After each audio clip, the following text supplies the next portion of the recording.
The sun beat down on the cracked alkali flats of Redemption Gulch, and the air shimmered over sand so red it looked like it was bleeding. It was a town built on desperation and second chances that rarely came. Caleb Thorne hated towns. He hated the noise, the press of bodies, the false smiles of men who would trade your life for a bottle of cheap whiskey. But the salt was running low, and his daughter Lily needed new boots. So he had made the half-day ride from his isolated homestead, a ghost walking among the living. He was inside Miller's general store, the air thick with the scents of burlap coffee beans and licorice, when the world outside exploded. The first gunshot was a sharp, angry crack that silenced the lazy afternoon buzz.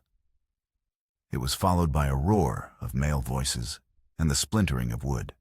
Caleb's hand instinctively went to the Colt Peacemaker, holstered at his hip, his body tensing with a warrior's reflex he had long tried to bury.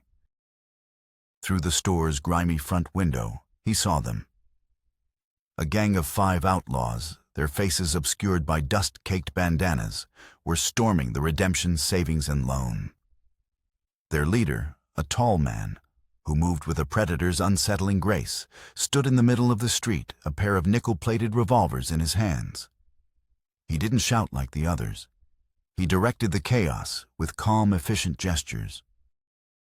"Stay down," Mr. Miller, the store's proprietor, wheezed, diving behind his counter.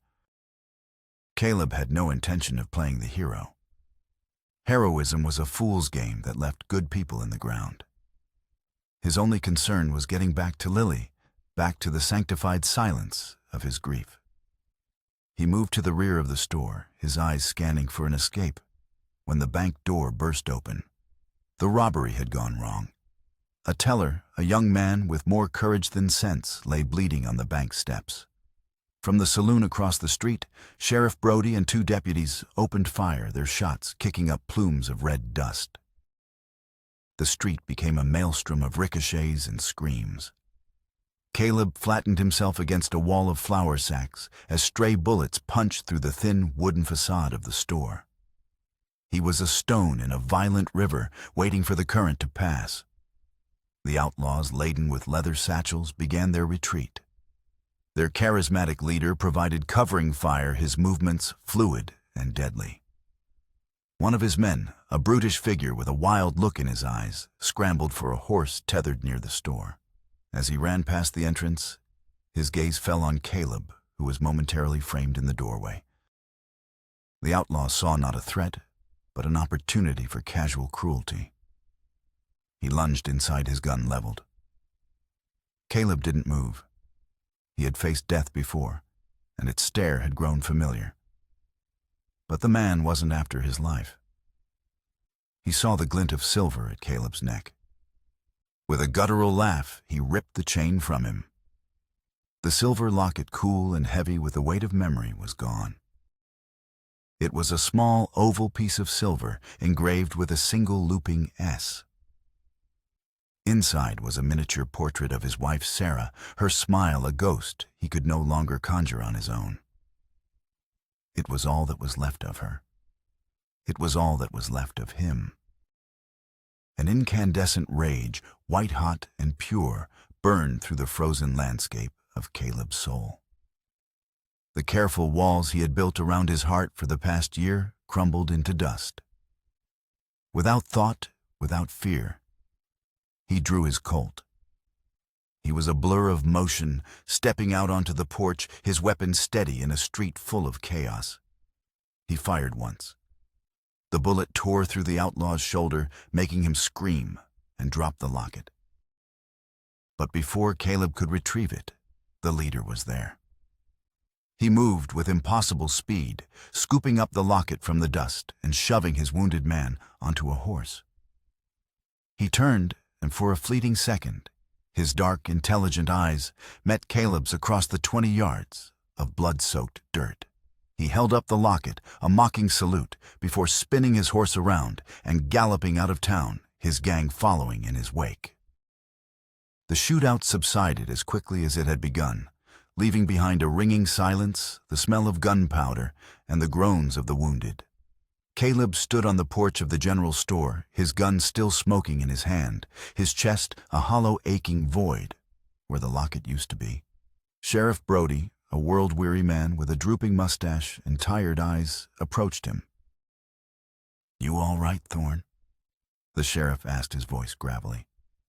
"That was some damn fine shooting." Caleb didn't seem to hear him. His gaze was fixed on the empty road on the dust cloud, kicked up by the departing gang. They had taken more than money from the bank. They had robbed him of his past. The locket. Caleb set his voice a rasp of disuse. He took it. "Just a piece of silver sun," the sheriff said, trying to be practical. Caleb finally looked at him, his eyes like chips of flint.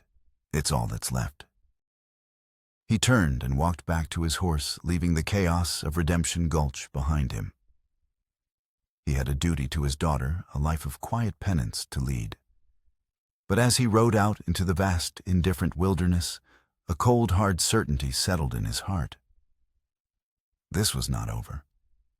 The man who had stolen his wife's face would have to answer for it. He didn't know the outlaw's name, but he would never forget his eyes. The ride back to the homestead was a journey through a landscape that mirrored Caleb's soul, stark, silent, and unforgiving.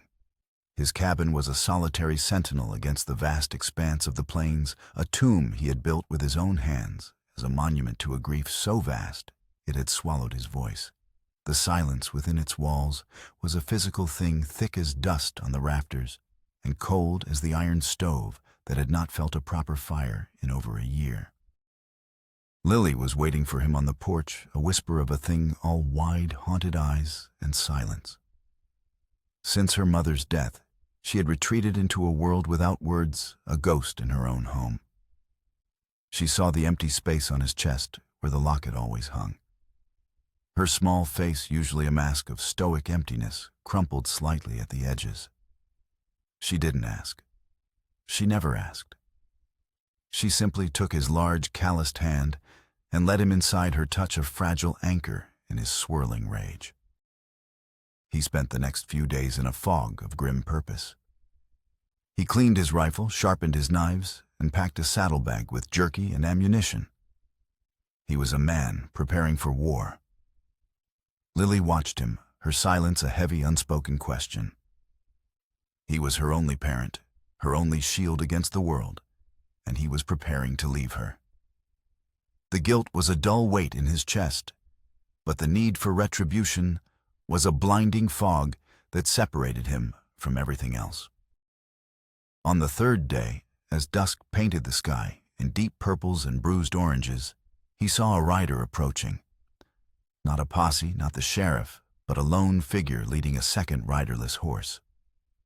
As the figure drew closer, Caleb's hand went to his pistol. The rider was the leader from the robbery, the man with the intelligent eyes. He was alone. Caleb stepped onto the porch, his rifle now in his hands, its stock pressed firmly against his shoulder. The man reined in his horse a safe distance away, raising his hands in a gesture of peace. "A harsh welcome, Mr. Thorne." The man called out, his voice smooth and educated, utterly at odds with his profession. "My name is Silas Kane. I believe we met briefly in town." "You've got a nerve coming here." Caleb said, his voice a low growl. "I've been called many things.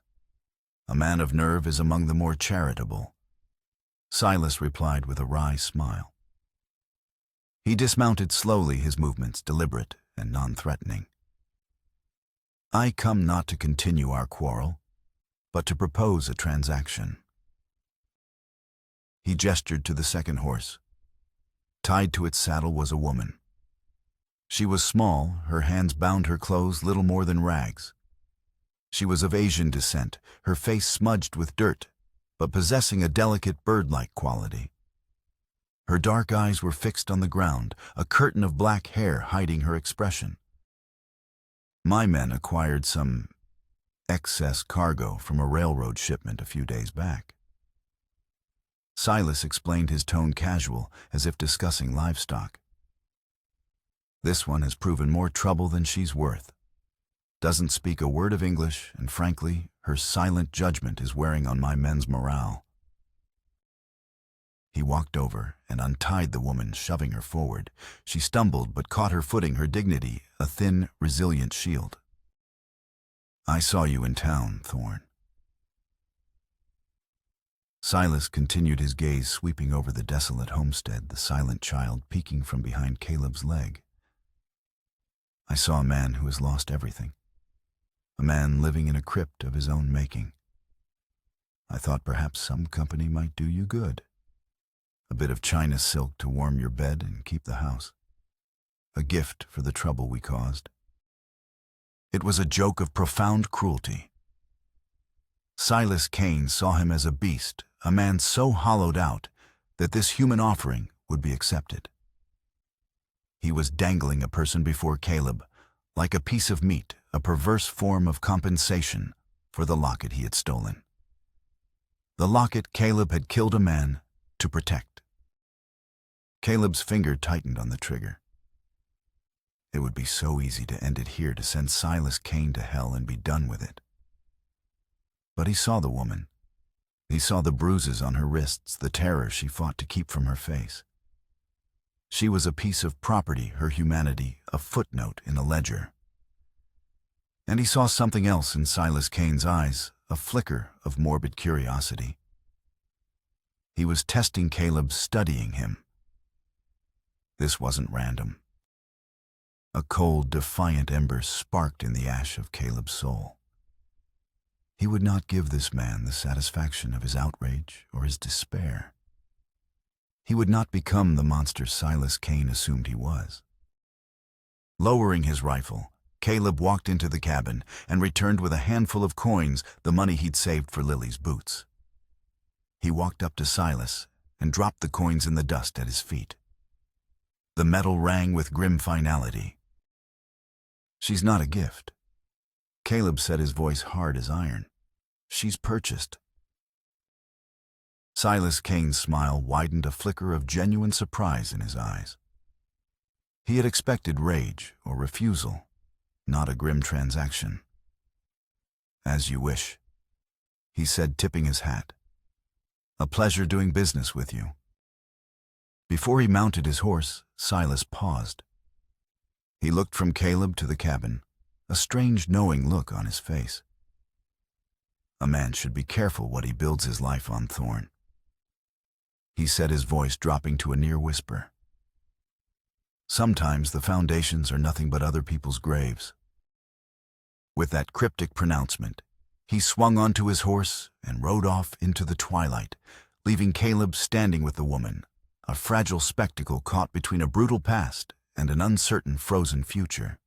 Caleb didn't offer her a room, only a gesture toward the cold, windowless storeroom. It was a transaction, nothing more. He had a cleaner, a cook, not a wife. Never a wife. The woman, whose name he did not know, followed the line of his pointing finger into the darkness of the storeroom. The main door closed behind her, the bolt sliding home with a sound like a coffin being sealed. Her bindings were cut, but she was no less a prisoner. Here at the edge of the world, she was at the mercy of a silent, broken man, whose eyes held the same desolate emptiness as the landscape outside.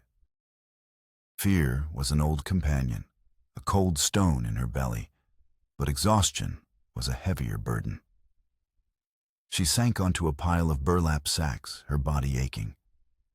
For a long moment, she simply breathed, listening to the sounds of the house. There was the heavy, measured tread of the man, Caleb, moving in the main room, and another sound softer, a whisper of movement, the child. The silence in this place was not peaceful. It was a wound. She knew she had to fill it not with words, but with purpose. To be useful was to be safe.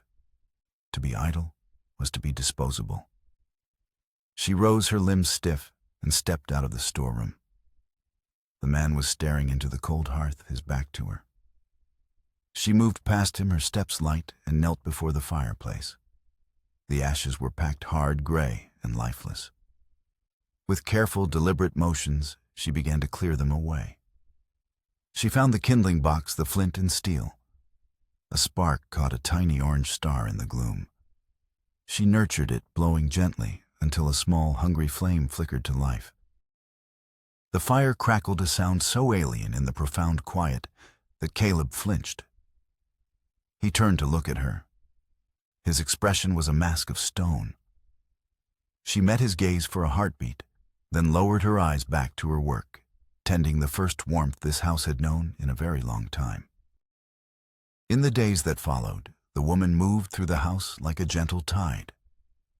She did not have a name, so Caleb thought of her simply as Mai, the name the men in town had used for the railroad workers of her kind. He did not speak to her, and she did not speak to him.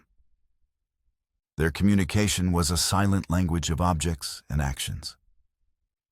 He would leave a sack of flour on the table, and by midday the scent of fresh bread would fill the cabin, a warm, yeasty ghost of a memory that pricked at his senses. She found his wife's sewing basket, the needle still threaded in a piece of unfinished embroidery. With reverence, she set Sarah's work aside and used her own needles to mend his torn shirts and patch the knees of Lily's dress. The stitches were impossibly small and neat, a line of perfect ordered beauty against the coarse, worn fabric. Lily watched her from the shadows. Mai never approached her directly. Instead, she left small offerings, a perfectly round stone, polished to a soft gleam, a vibrant blue jay feather, a chain of daisies woven with delicate skill. Sometimes, while she worked, Mai would hum low, ancient melodies from a land Caleb could not imagine. The tunes were melancholic, yet resilient, weaving through the silent air of the cabin, like threads of smoke. Caleb found himself listening, his hand stilling as he repaired a harness. The sound was an intrusion, a violation of the sacred quiet he had cultivated. Yet it did not anger him. It unsettled him in a different way, stirring something deep within the frozen strata of his grief. The house was no longer a tomb. It breathed. The windows, once clouded with grime, were now clear, letting in the harsh, beautiful light of the plains. Mai had found a small, broken piece of a porcelain plate in the yard, painted with a single blue willow branch. She kept it on the mantelpiece, a small altar to a forgotten beauty. Caleb saw it every day. It reminded him of Sarah, and a familiar pang of sorrow would tighten his chest. Yet he did not remove it. To do so would be to acknowledge its power. One evening, he saw her showing Lily how to fold a piece of paper into the shape of a crane. Lily's small hands fumbled, but she was focused, her brow furrowed in concentration. For the first time since Sarah's death, Lily's attention was fully captured by the world outside her own silent grief. Caleb stood in the doorway, unseen, a sentinel at the edge of a life that was beginning to form without his permission. He felt a strange protective urge, followed swiftly by resentment. This stranger was reaching his daughter in a way he no longer could. She was melting the ice, and he was afraid of what he would find when it was gone. A week after Mai's arrival, Caleb rode back to Redemption Gulch. The need for answers burned hotter than his grief. He found Sheriff Brody in his office, nursing a cup of coffee that smelled like boiled tar. "Thorne," Brody said, surprised. "Didn't figure you for a social call." "The man who led that gang," Caleb said, getting straight to the point. "He called himself Silas Kane. You know the name?" Brody swirled his coffee, his brow furrowed. "Kane. Kane. Rings a bell. Heard tales of a crew run by a smooth talker of that name. They say he's different. Reads books. Doesn't kill unless he has to, but when he does, it's cold. Why?" "He paid me a visit," Caleb said flatly. The sheriff nearly choked on his coffee. "What out at your place? What did he want?" Caleb saw no reason to mention Mai. It was his business, a complication he wasn't ready to explain. He just talked, said something odd, something about foundations and graves. Sounds like him, full of $10 words and riddles. Brody grumbled. We sent a wire out. Got a reply this morning. Seems this Silas Kane isn't from around here. The Pinkertons have a file on him. They say he's from up north, a silver mining town called Argent's Peak. The whole town went bust a few years back after a big mine collapse. Killed a dozen men. The name hit Caleb like a physical blow. Argent's Peak. The words stole the air from his lungs. It was the town he had fled. The mine, the Blackheart mine, was where he had worked as a foreman. The collapse? The event that had shattered his soul long before Sarah's death, the guilt he had buried so deep, he almost believed it was gone. He remembered the pressure from the owners, the deadlines, the whispers about the shoring in the south tunnel being inadequate. He remembered signing off on the work, pushing his doubts aside for the promise of a bonus that would help him and a then-healthy Sarah start a new life. He remembered the rumble, the screams, the dust, the darkness. He had survived. 12 men had not. He collected his pay and left town under the cover of night, the ghosts of those men clinging to his back. Silas Kane was from Argent's Peak. His cryptic words about graves were no riddle. They were an accusation. This wasn't a random robbery. It was a reckoning. Silas Kane knew who he was. He had hunted him down. The locket wasn't a random theft. It was the first piece of his life Silas had come to collect. Caleb stood there in the sheriff's office, the dusty air thick with the smell of old paper and stale coffee. And for the first time in a year, the ice around his heart was replaced by the cold dread of a past that had finally caught up to him. He was not a random victim. He was a target. And Silas Kane was not just an outlaw. He was a ghost from the graveyard he had tried to leave behind. The truth began with a whispered word. It was a late afternoon, and the light slanting low and golden through the clean window panes. Mai was on the floor using a piece of charcoal from the hearth to draw on a spare piece of smoothed wood. She drew mountains unlike the rugged peaks that framed the valley, and elegant houses with curved roofs. Lily sat beside her closer than she had ever dared, before her small finger tracing the lines Mai made. Mai, sensing the child's curiosity, drew something simpler, a flower with 5 delicate petals. Lily looked at the drawing and then up at Mai's face. She reached out a hesitant hand and touched Mai's cheek. The touch was feather-light, a question. That evening, when Mai returned to her cot in the storeroom, she found a small, wilting wildflower lying on her thin blanket. The next day, Lily followed Mai out to the small garden she had started, a patch of stubborn greens coaxed from the hard soil. As Mai worked, Lily stood before her. She pointed a small, trembling finger at Mai's chest, then moved the same finger to her own. Her lips, which had not formed a word in over a year, parted. A small, breathy sound emerged, a syllable full of a child's desperate hope. Stay. The word was a fragile bridge across the chasm of their silence. It hung in the air between them, more powerful than a shout. Mai's hand stilled in the dirt. She looked at the little girl whose eyes were wide and brimming with unshed tears. She could not promise forever, but in that moment she gave the only answer she could. She reached out and gently took Lily's hand, her touch a silent vow. Caleb was coming from the barn when he heard it. He froze, thinking he had imagined the sound. But then he saw them, the woman and his daughter, hand in hand, silhouetted against the setting sun. He saw the look on Lily's face, not the vacant, haunted expression he knew, but one of fragile, dawning life. The single word she had spoken cracked the foundation of his world. But the knowledge he carried from town poisoned the moment.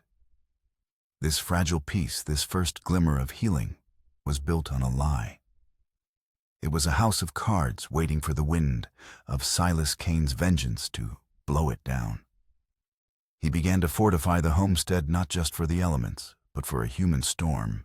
He reinforced the door, boarded up the back window, and spent hours on the porch cleaning his guns, his eyes scanning the horizon. Mai watched him, her gaze knowing. She started stockpiling water and preserving food. She did not ask questions. She simply prepared a silent partner in a war she didn't understand, but knew was coming. Winter arrived not as a gentle blanket of snow, but as a ravenous wolf. A blizzard descended without warning, erasing the world in a swirling vortex of white. The wind shrieked, clawing at the cabin. In the heart of that storm, Lily began to burn. A fever took hold of her, a raging fire that left her shivering and delirious. Caleb's stoicism shattered. He saw the ghost of the illness that had taken Sarah. The past rose up to choke him, and he was paralyzed by memory. He paced the small cabin, a man of immense physical strength, rendered useless by his own fear. It was Mai who fought the battle. While Caleb was lost in the storm of his past, she moved into the heart of the present one. She became a bastion of quiet, focused action. She crushed willow bark for the fever and steeped chamomile for a calming tea. She bathed Lily's face with cool water, murmuring to her in the soft, lilting cadence of her own language. For 2 days and nights, she did not sleep, a small, unyielding warrior against the sickness. On the second night, as she was changing the compresses, Mai swayed her body, finally succumbing to fatigue. Before she could fall, Caleb was there. He caught her, his large hands surprisingly gentle. He looked into her tired eyes and saw not a slave, not a stranger, but a partner. Without a word, he guided her to a chair and took her place at Lily's side. He draped a thick wool blanket over her shoulders, and the first act of genuine care he had ever offered her. The fever broke just before dawn. As the storm receded, it left behind a world scoured clean. The shared ordeal had forged a new unspoken understanding between them. A week later, when the snow had melted enough for travel, Garrett, the man from town who had first mocked him, rode out with 2 cronies. "Came to see how your China doll is holding up Thorn."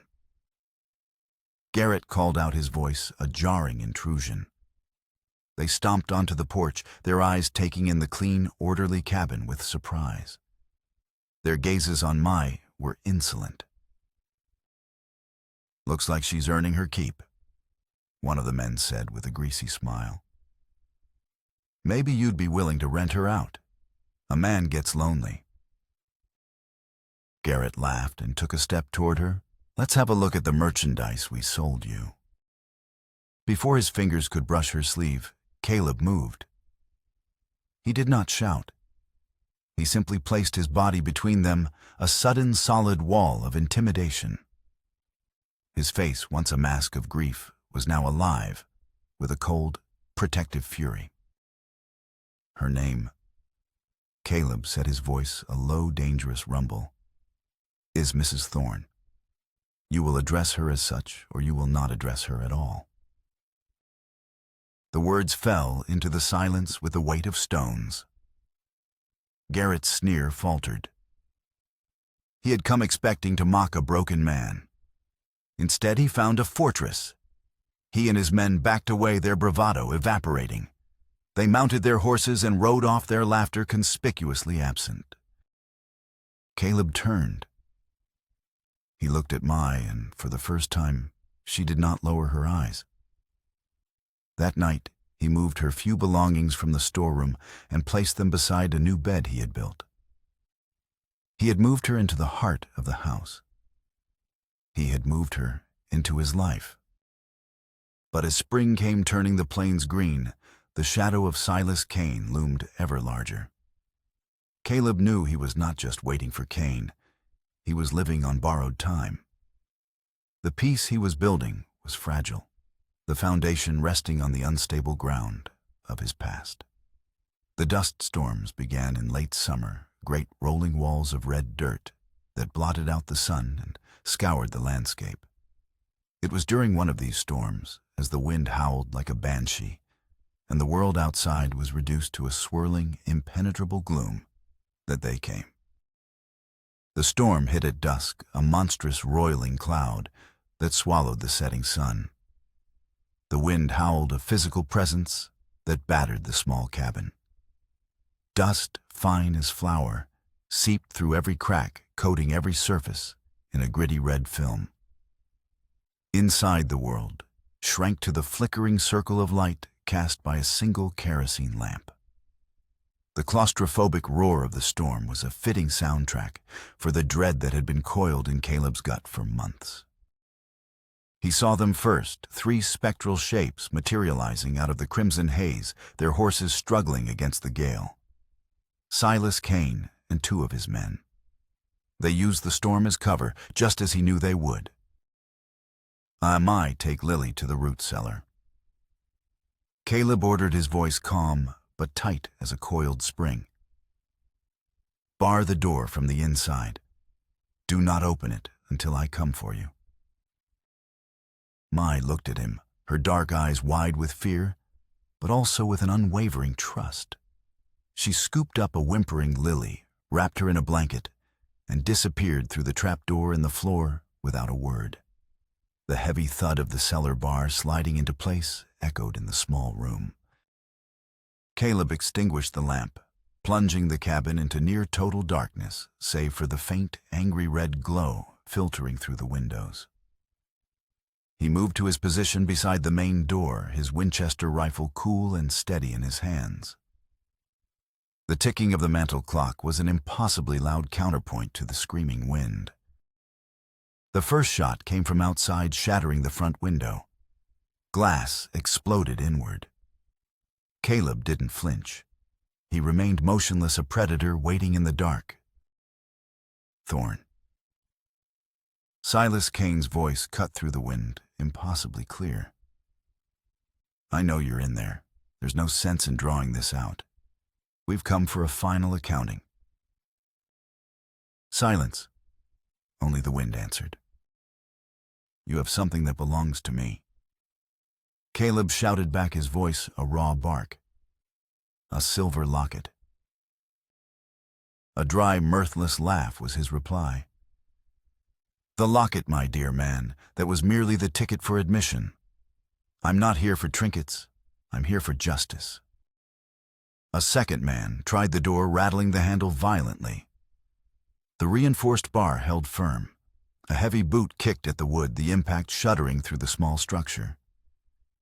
Caleb raised his Winchester, aimed for the spot where a man's chest would be, and fired. The roar of the rifle inside the cabin was deafening. A strangled cry from outside was swallowed by the storm. One down. An angry volley of shots peppered the front of the cabin, splintering wood, punching holes that let in shrieking tendrils of wind and dust. Caleb moved away from the door, seeing the darkness as his ally. He knew every inch of this house, every creak in the floorboards. They did not. A heavy object crashed through the remaining window, a lantern, its wick still burning. It shattered on the floor, oil and flame, spreading across the wooden planks. The fire grew with terrifying speed, its hungry orange light illuminating the dust-choked room and casting dancing, monstrous shadows on the walls. Now we have a light to talk by. Silas yelled from the darkness. Through the smoke, Caleb saw a figure clambering through the broken window. It was the last of Silas's men, a lanky outlaw with a shotgun. Caleb fired his pistol. The man grunted, clutching his side as he fell into the room, his shotgun clattering to the floor. Before he could recover, Caleb was on him, bringing the butt of his pistol down with brutal efficiency. 2 down. The fire was spreading smoke, filling the cabin, making his eyes water and his lungs burn. And then Silas Kane stepped through the open doorway, framed by the raging storm outside and the growing inferno inside. He held his nickel-plated revolvers loosely at his sides, his expression one of calm, academic interest. "Impressive," Silas said, his voice even. "You fight like a cornered wolf, Thorn. But then you've had practice at surviving when other men die, haven't you?" Caleb raised his Colt, the hammer clicking back. "This ends now, Cain." "Oh, it ended years ago," Silas said, taking a slow step into the room, the firelight glinting in his dark eyes. "It ended in the Blackheart mine in a town called Argent's Peak. Does the name ring a bell?" Caleb's blood ran cold. "I don't know what you're talking about." "Don't you?" Silas's voice was soft, but laced with a venom that had been brewing for years. "You were the foreman, the company man pushing for one last shipment before the winter snows. My father, Daniel Cain, was on the shoring crew. He told you the South Tunnel wasn't safe. He said the timbers were groaning. My older brother Thomas worked alongside him. They were good men.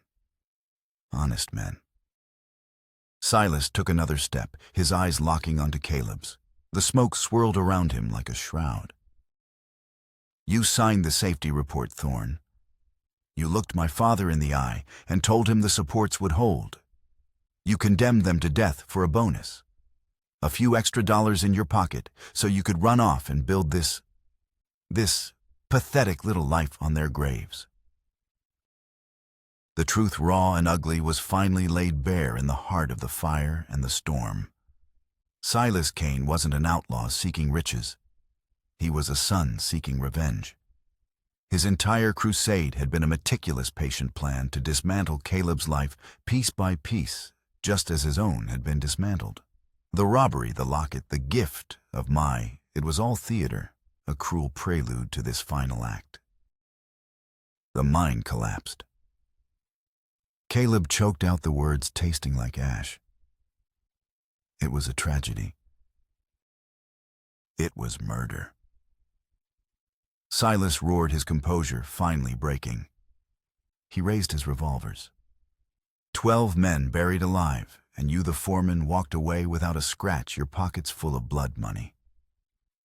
My mother died of a broken heart a year later. You didn't just kill my father and brother Thorn. You destroyed my entire world. In that moment, Caleb saw not a villain, but a man as broken by the past as he was. They were two sides of the same tragic coin, forever bound by the darkness of the Blackheart mine. The weight of his guilt crashed down on him, a physical force that nearly brought him to his knees. He had run from this, buried it, under the fresh grief for his wife, but it had found him. The fire licked at the rafters overhead. The cabin was groaning, ready to collapse. "You're right," Caleb said, his voice barely a whisper. "I was a coward. I signed the report. I was wrong." For a flicker of a second, surprise registered on Silas's face. He had expected denial, a fight to the death based on lies. He had not expected a confession. But the surprise was quickly replaced by the hard certainty of his hate. "It's too late for confessions." Silas snarled, and he opened fire. The world dissolved into a deafening chaos of gunshots, smoke, and flame. Caleb dove behind the overturned table, bullets splintering the wood above his head. He returned fire, not aiming to kill, but to disarm, to stop the cycle of violence. But Silas was a specter of vengeance, his movements precise, his aim deadly. A bullet grazed Caleb's arm, sending a searing pain up to his shoulder. He knew he couldn't win a gunfight. He had to end this another way. As Silas reloaded, Caleb charged through the smoke. He slammed into Cain, sending them both crashing to the floor. They wrestled, two men locked in a desperate struggle, surrounded by the inferno that was consuming Caleb's home. Caleb got the upper hand, his fist connecting with Silas's jaw. He pinned him to the floor, his Colt pressed against Silas's temple. Their eyes met inches apart. Caleb saw the bottomless grief and rage in Silas's gaze. Killing him would be easy. It might even feel like justice. But it wouldn't bring back the dead. It would only create another ghost. A heavy roof beam engulfed in flames crashed down between them, separating them. Silas scrambled back his face, a mask of disbelief and fury. The cabin was coming down around them. This isn't over, Thorn," Silas screamed over the roar of the fire. "Yes, it is." Caleb said, his voice heavy with a terrible finality. He didn't raise his gun. He simply stood a solitary figure in the heart of the blaze and watched as Silas Kane, consumed by a hatred that had no more fuel, hesitated for a moment before turning and vanishing back into the dust storm. The roof began to collapse in earnest. Caleb scrambled to the trapdoor, throwing it open and yelling down into the darkness, "My Lily!" He helped them out of the cellar just as the main beam gave way. The entire structure of his home, his tomb, imploding into a roaring pyre of flame and smoke. They stumbled out into the raging storm, the three of them homeless, with nothing left but each other, the red dust and ash clinging to them like a second skin.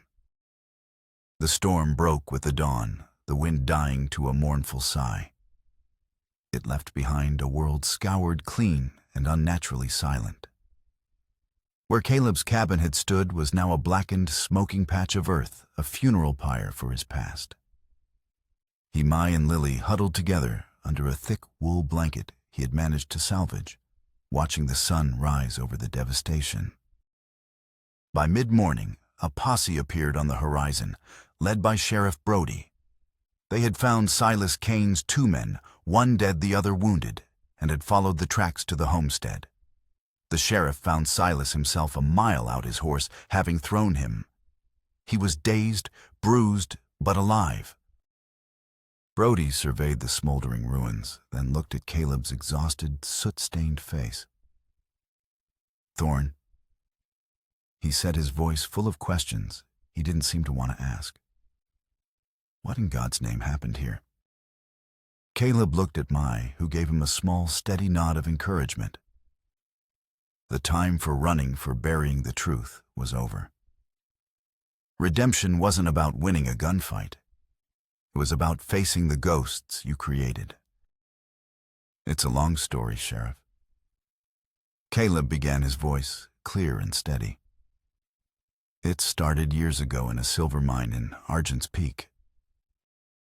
He confessed everything. He told Brody about his role as foreman, about the pressure, the faulty supports, and the report he signed. He spoke of the dozen men who died and the guilt that had haunted him ever since. He explained who Silas Kane truly was, and that the violence had not been a robbery, but a long-delayed personal vengeance. The posse stood in silence, listening to the tale of a tragedy that had finally reached its terrible conclusion. When he was finished, a heavy silence fell over the plains. Brody chewed on his mustache for a long moment. "The law up in that territory might have something to say about this," he said finally. "But as far as I'm concerned, what happened here last night was self-defense. Kane came looking for trouble, and he found it. The rest, well, the rest sounds like a matter for you and your conscience." The sheriff's deputy handed him a small leather pouch. "Found this on Kane." Caleb opened it. Inside, nestled on a bed of velvet, was Sarah's silver locket. He closed his fingers around it, the cool metal a familiar weight in his palm.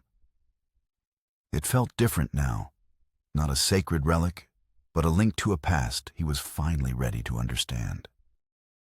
Later that day, after the sheriff and his men had departed with their prisoners, Caleb sat with Mai by the ruins of their home. He told her the story again, leaving nothing out, his words, a painful but necessary cleansing. He told her of the man he used to be, the coward who had run away.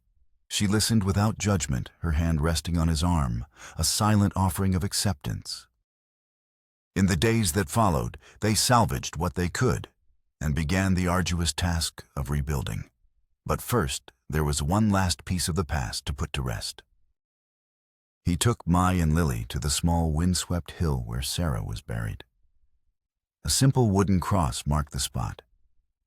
He knelt by the grave, the locket in his hand. "Sarah," he whispered, his voice thick with emotion, "I brought some people to meet you." He looked back at Mai, who held Lily's hand. "This is Mai, and this is our daughter Lily. She's talking now. You'd like her?" He paused, the confession catching in his throat. "There's something I should have told you a long time ago. Before I met you, I made a mistake. A terrible mistake that cost good men their lives. I ran from it. I tried to bury it. I think a part of me has been buried with it ever since." Tears streamed down his face, washing away the grime and the grief of years. "I loved you, Sarah.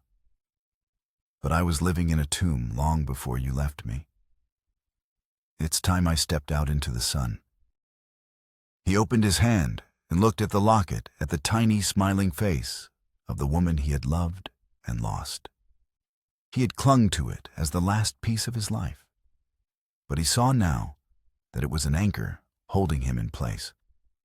With a deep, shuddering breath, he placed the silver locket on the gravestone, leaving it there to glint in the afternoon light.